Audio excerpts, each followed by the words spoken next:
das expressões em julgamento?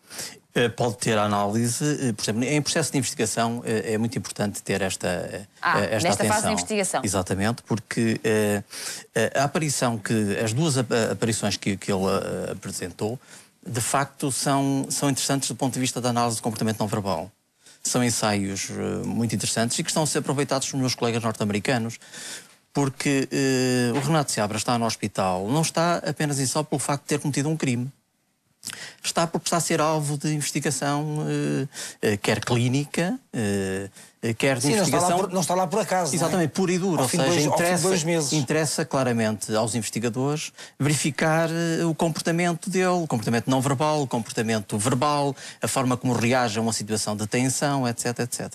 E, por conseguinte, não estará lá... E tudo isso fará parte dos testes e dos relatórios, exatamente, não é? Exatamente, para traçar um perfil de personalidade do Renato Seabra. Fugindo aqui um bocadinho ao caso, quando um advogado sabe que da outra parte há uma testemunha que não é uma testemunha credível ou que está a inventar, isto pode ser usado dessa forma, não é, Dr. Raul? Claro, a expressão facial tem extrema importância. Ainda que de per si possa não valer como uma prova, pode ser extremamente importante para a avaliação de determinadas provas.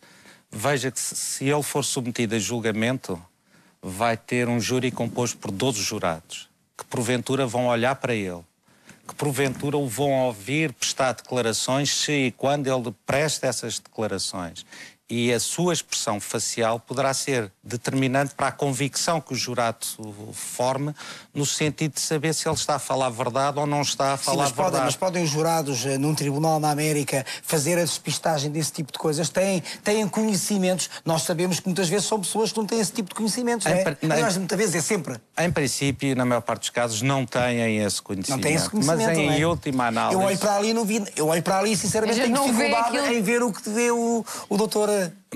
Mas em última análise vão ser eles que, no fundo, vão formar uma opinião sobre as provas que vão ser exibidas e vão chegar ou não à conclusão de que elas são suficientes para o considerar como culpado, não é? Portanto, todas estas questões podem, no fundo, no final do dia, ter alguma importância e valer para a condenação e ou absolvição do Renato Seabra, não é?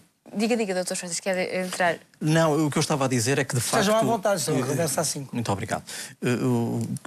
Tentava apenas e só acrescentar que, de facto, as pessoas que fazem parte, ou seja, os jurados, não terão nem têm de ter uma formação na área da expressão facial da emoção.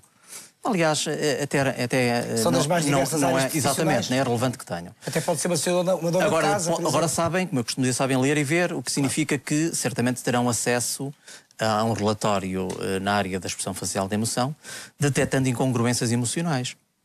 Porque eu não sei se foi possível fazê-lo, eu tenho a percepção que sim, que num primeiro interrogatório, eu defendo isto há anos em Portugal, o primeiro interrogatório devia ser sempre filmado, independentemente de se anotar apenas e só o que se diz. Porque, por vezes, o mais importante não é o que se diz, é o que não se diz, através da expressão facial. Eu dou o caso... E está lá na expressão o que não se diz. Exatamente. Eu dou o caso concreto e objetivo de um discurso de um ex-presidente dos Estados Unidos, que disse claramente que nunca tinha tido relações sexuais com uma determinada pessoa e mentiu. Naquele momento, através da análise da expressão facial de emoção, foi possível verificar-se que mentiu. Quem fez esta análise foi o meu amigo Paul Ekman, nos Estados Unidos, e que é atualmente o assessor, o advisor, o conselheiro científico desta série que está a dar na TVI, muito bem, que é o Rosto da Mentira, o Lie to Me, que tem sido uma série muito popularizada, com alguns exageros, como é óbvio, em televisão. Todavia, a base é científica, é um trabalho feito ao longo de 50 anos. E o professor Paul Ekman disse claramente, o Presidente mentiu. E o Presidente veio admitir que, de facto, mentiu.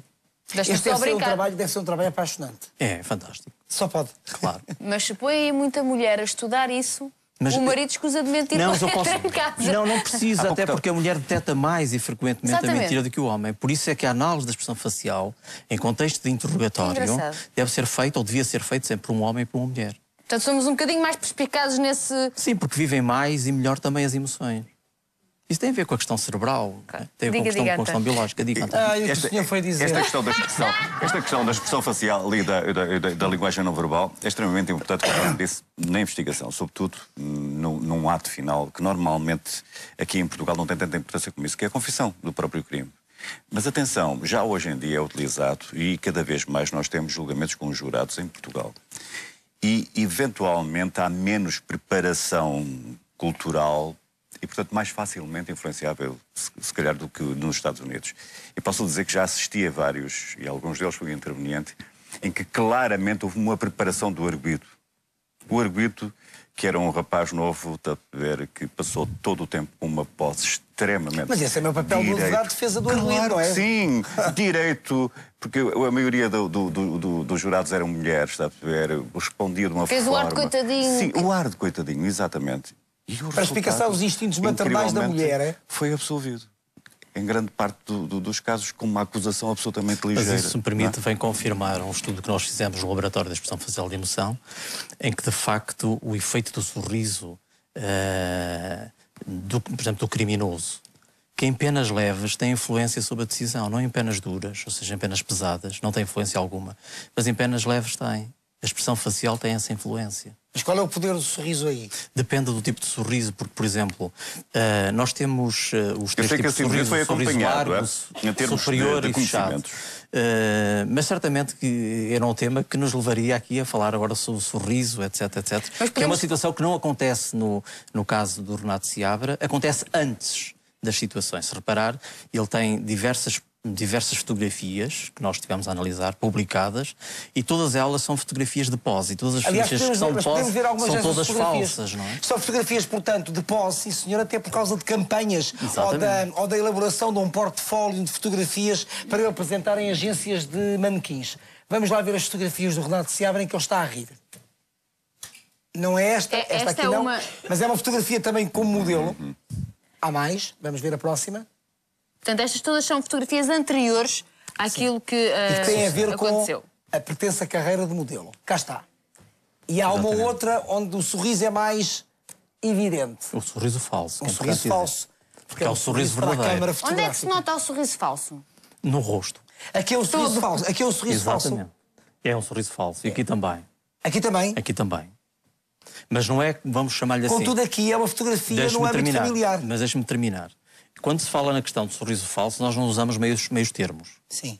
Podemos usar situações mistas. Isto é, ele pode ter ali sinais que são sinais verdadeiros, mas ao mesmo tempo sinais falsos. Mas deixe-me só localizá-la, esta fotografia. Eu conheço a fotografia. Eu conheço as fotografias de Renato Seabra. Isso é curioso. Agora vamos à próxima fotografia.